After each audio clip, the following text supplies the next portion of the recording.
This is Liz's studio and welcome to an analysis of Travis and Amy's I Love You scene from episode 7, Deadly History. Let's get into it. First of all, so cute in this hospital scene. She chuckles and he puts his hand on her shoulder and she just reaches up and touches it like, dog. That's sweet. And he uses his hands. Got him back. Like you just said. like you promised. So that's a throwback to that fireplace scene, in that it's one of the rare moments when you see Amy kind of struggling. Not like she doesn't struggle at all. You rarely see her emotionally distressed about something. So when her uncle does go missing, We have to find my uncle. I think it's mostly the strain on her father more than like concern for her uncle. She's in that fireplace scene, which is one of my favorite scenes. And Travis is like, we'll find him. You know, I guarantee it, we'll find him. We will find him. And she's like, tell me that again. Tell me that again. She's basically telling him, you were right. And I'm glad you were. I believed you. So that's Italian? I didn't even realize that too. I believe you. I think you're pretty unbelievable. That's That's personally my favorite unbelievable. line in the Yeah, we series. talk. Basically, he's unbelievable in what he does for her. Obviously, he's believable and he's trustworthy, but he'll go to extreme lengths for her. Like they're in the kidding stage, and then it kind of whoosh, goes serious. Oh, that. And you did all that from She's my telling family. him. and for me. Get all of confession of feelings masked So- to something else. Yeah. Oh, dog, the way he looks at her. I'll have to get back. And you did all that She says, from come and do all this for me. my family The way he looks at her, dog. and for me. So, yeah. So I sweet. think you're pretty unbelievable. The way she hesitates to say me. My family. And for me. He's a part of her family now. He really is. So we're gonna just not include the finale's last scene in this whole analysis. We're gonna pretend that did not happen. He is part of her family. Graham's pretty much adopted him at this point. He's really doing it for his family. Not just hers, because they're in the same one. And she looks straight into his eyes. You know, I don't know if you ever really have conversations with people, and I'm one of those people that cannot look somebody dead in the eye necessarily for very long. It gets kind of weird. Like this, it'd be like looking at the floor. But she looks him dead in the eyes and is like, for me, I think that really points to how much she wanted to drive home it meant to her. For him to put everything on hold, to fly out there with her on a red eye, to, you know, ditch everything he knows for an uncle he's never met, of his not even quite girlfriend. The importance of her just taking that moment and just owning it and staring right into him. But like, for me. And that means the world to me. So, moving on. So, I think you're pretty unbelievable. Okay, can we talk about how gorgeous Jill Wagner is in this scene? I mean, she's obviously a very beautiful person. This scene in particular is really, really good. She looks really good in this scene. Her hair, her colors that they dressed her in, her jacket. I know she's pretty pregnant in this movie, and so you can tell with the shots that they had to use. But I feel like that just drove them to get more creative with it. To try and shoot waist up and to shoot in front of railings and that type of thing. They shot this probably different than if she wasn't pregnant. I feel like they had to get more creative, and that's a good thing. Like the very last shot when they're kissing and it's like this super wide shot and it's slow motion and you can see everybody bustling past. I don't know if they would have necessarily done that if she wasn't. She looks amazing. And Travis looks good too. Obviously Travis looks good, but I think Jill really, really looks good in this scene. That's my personal opinion, but okay. His little nod and swallow I think you're pretty right unbelievable. after that speech from Amy. It's like, yeah, he's getting up the nerve. He's getting up that nerve for I love you. Coming in hot. And she's oblivious. She's just like, aw, he's so sweet. She's just in her own little world. And here comes the moment. And she thinks they're still kidding. You know, she's like, oh, what's your motive this time? And out of left field. He's so cute. Okay, the way he touches her face, guys, let me tell you, gets me every time. Literally just like, yeah. Anyway, moving on. Notice he doesn't just, I love you, and he blurts it out like before he panics or before he loses his nerve. This is very intentional. This is super intentional for this character. It wasn't just like, say it before I lose the nerve. No. This was very thought out. This was processed. This isn't just random act of passion or something. No, this was, Travis had thought about this probably a while, guessing Travis's character. It wasn't just, I love you, really quick, really passionately. This was very intentional. She says what? And her eyebrow raise there? Can we appreciate the color palette in this scene? The color palette. So good. So good. It's not quite fall colors. I think this movie originally dropped in August, so it would have, I don't know if it would have been a fall movie or not. I'm a late bloomer. I found the show this January, so I'm late to the wagon, late to the party, but better late than never, people. Seriously, if you haven't watched this series, check it out. It is totally worth every minute of your time. She takes a hot second to say I love you too. It's not just this like, she's like, what? Like, he actually said it. I don't think she's shocked that he loves her. I don't think that's the shocking part. I think it's shocking that he said it. I mean, there's a lot of revelations in this episode. There's like, if you think about the timeline of this series, this is very quick for TrAmy. They know each other for probably 3 years in the timeline, 2 or 3 years, before they even go out together. Before they date, before they kiss, anything. I mean, they've hugged a handful of times probably, but nothing for years. Very, very slow burn. Episode 5, we finally get the first kiss. But no, after that it's like a whirlwind. However much time is between 5 and 6, there's no time between 6 and 7.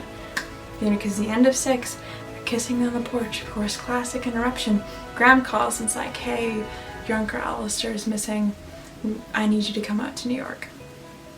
So then they hop on a flight, which is in the opener of this episode. Be like, thank you for coming out so fast.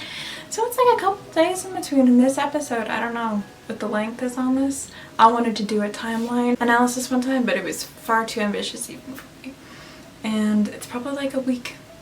So if you think about like being generous, 2 weeks between the time that they kiss for the 3rd time ever to that we ever see on screen to like I love yous and I trust you with my life and I believe you and everything like that, like big moments, I think. So yeah, they might move, you know, slow in the beginning, but they're clipping at the end. And this song, incidentally, took me back, you know, how many rewatches to realize this? It's the song that plays during their first kiss. Highly recommend watching the parallels between this and the first kiss.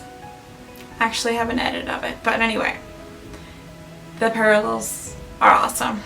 Okay, and after you rewatch the scene about 50 million times, you notice that in the editing, his hands actually move in between takes. So like, if you look, she says, I love you, and then he's got like his hands up here because he goes in to kiss her and his hands are up here, but then when they go to her shot, his hands aren't on her face. Also aren't on her face in the medium shot, the wide shot at the end where everybody's fluttering by, hands on her face. Do I wish that hands on her face would have made it to the final cut and that they would have somehow had scenes like that and that someone would have noticed that little tiny difference? Yes, I do, but it's not that big of a deal and it still looks amazing. I liked how creative they got with it. Not a while, you know what I mean? There's lots of different ways to do an I love you scene, and it's like, do you want them to be mad at each other and admit it? Do you want them to be scared and admit it? But this, they chose something like totally different. They made this very intentional. It's not like I love you when, you know, the person's about to die. It's like I have to tell them because if I don't, it will kill me type of thing. Like Star Wars, and she's like, I love you, and he's like, I know.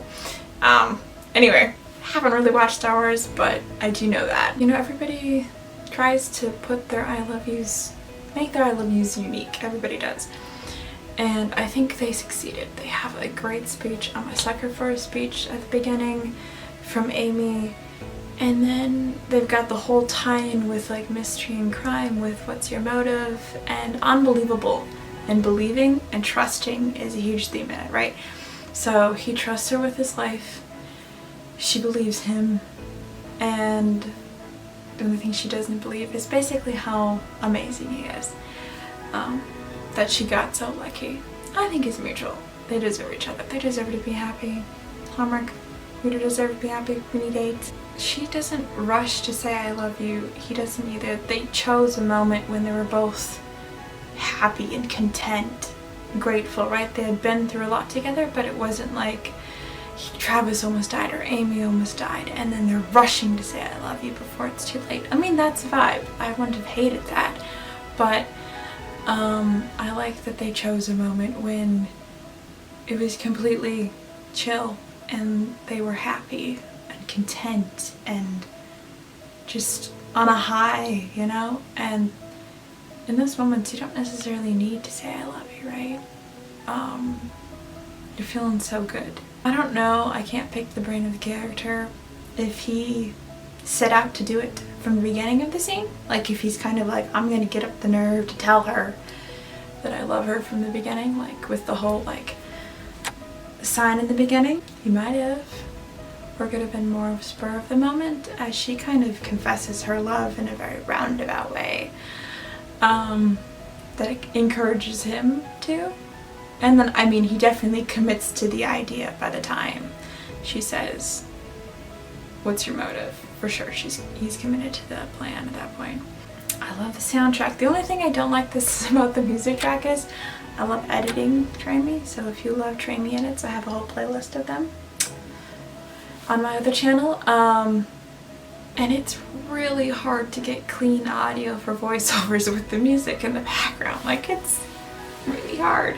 So that's the only thing I don't like about it. But I think Hallmark has started this trend of putting of having louder music at the last scene or the but right, you know, the peak moment, the I love you, the kiss, the marriage scene, whatever it is. And they'll have like really loud music. Okay, so if you watch Aurora Teagarden at Aurora's wedding, the music is rather loud for like the processional. I noticed in a random Hallmark movie, what's it called? It's like Love and Fashion or something, or Love's Fashion, Fashion and Love. Something to do with fashion in the name. Anyway, Ben Hollingsworth is in it. Very cool movie, but it's got Lizzo's song at the end that's rather loud. I'm not complaining about the loud music, I'm just saying it's a clear editing choice at this point for some of the production houses to have at the end, which I just think is interesting, and I like it. I think Signed, Sealed, Delivered makes really good use of music in their whole series, and I think it's a great idea to associate strong emotions, or at least connection, with the soundtrack of something, right? So if every time somebody hears this song or associates it with your movie or character, you're killing it. It's great. It's like a bonus. They remember you every time they hear you. You can kind of train your audience to get that way about the music in a soundtrack. It's like boom. So like every time I hear Who Can It Be Now, automatically think Mystery 101.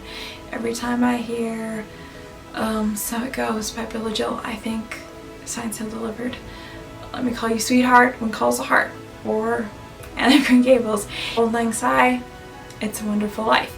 So if you can associate music with your movies or your characters or a particular scene in those that's really important to the story or the character, yeah, definitely do it. And they do it in this series, and I really like that they do.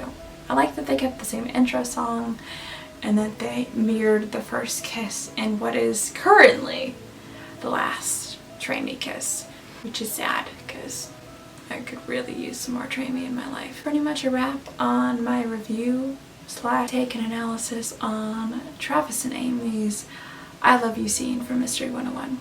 If you like stuff like this, if you like analysis, if you love Mystery 101, please subscribe and let me know in the comments that you do so that I can make more content like this. Oh, one more thing.